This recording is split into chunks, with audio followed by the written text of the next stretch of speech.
This is good news. Well, of course it is. What do you mean you're not sure? Meghan Markle to return to the United Kingdom?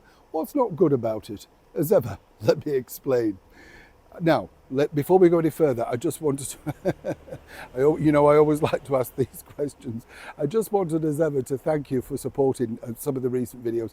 I truly am glad when you enjoy some of them. It's so nice to get your feedback and everything like that. And can I just say, I've noticed an upturn in a lot of people now making friends here on the channel. And that's truly, as I often say, what it was all about. But it's lovely when you've connected with someone. And it is, like we were saying the other day, it's like pen friend stuff, isn't it? I think that's how you would be a pen friend now, wouldn't it?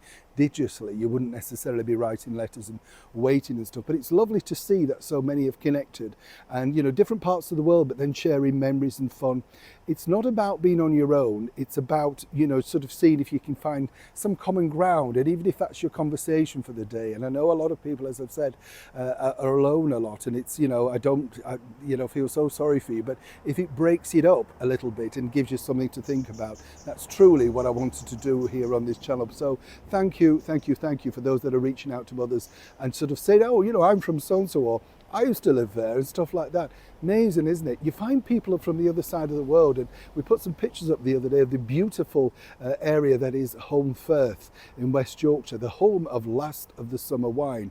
And so many of you said, I know where it is, I know where it is. Do you think, but you're in Canada, you're in New Zealand, you're in Bali or whatever. How do you know? Wonderful. So thank you. Now back as ever to your royal story of the day. Now, it's interesting because Birmingham has now been cited as the new home for the next instalment after Canada, Vancouver, for the Invictus Games. Now, this wasn't met with great delight, let me tell you, over here in the United Kingdom. Two reasons, really. The bottom line is that, all the councils are bankrupt. They've no money. And to put on big events like this, as we've seen, it costs a lot of money, normally shoved onto the taxpayer. And here's the deal, you see, because when you think about it, the Invictus Games now, 10 years in, should be really self-funded. It should have made a lot of money, particularly with sponsors and stuff like that. They would have had a lot of background money already attached. But Prince Harry's going gung-ho ahead, and some people might suggest that actually Birmingham's bid to host this, well, there weren't too many other people willing to take on the expense. It is a big expense. As I've said to you before, the bottom line now for the Invictus is proving very difficult for Harry. The fact that his documentary Heart of Invictus totally bombed on Netflix and didn't garner any awards so far doesn't bode well for him leading the absolute sort of charity, whatever people say.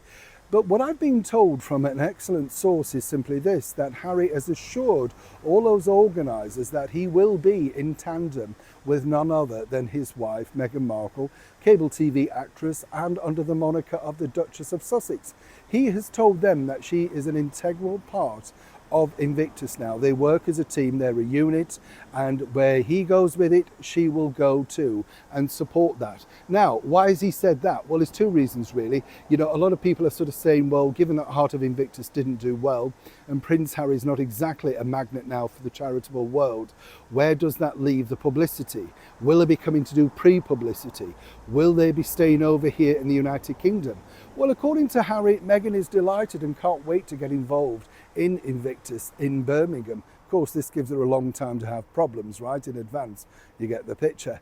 But for now, apparently they're choosing to believe that. And that's part of the reason why they've been a little bit more passionate in public about it. Behind the scenes, even politicians are very concerned as to whether this will be lucrative and we're able to pull it off.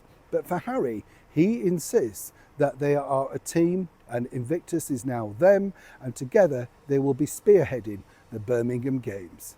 Now, bet you're thrilled with that. Neil Sean in the very heart of London.